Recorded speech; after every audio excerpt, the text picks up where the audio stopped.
तकरीबन 5000 आबादी है और ये जो गांव है वो तकरीबन 7 से 8 किलोमीटर के करीब फैला हुआ है।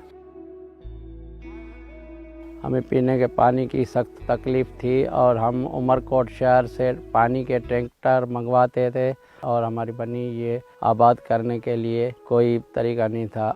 अल्लाह ताला के करम से जो अल खिदमत ने ये एंग्रो दिया है, इनकी वजह से बिल्कुल आबादी हो रही है और आगे आबादी को बढ़ाने की कोशिश कर रहे हैं। और हमारे खेती बाड़ी से गुज़र सफ़र होता है और हम बिल्कुल गांव वाले जो 8-10 गांव वाले हैं वो बिल्कुल अभी खुश हैं।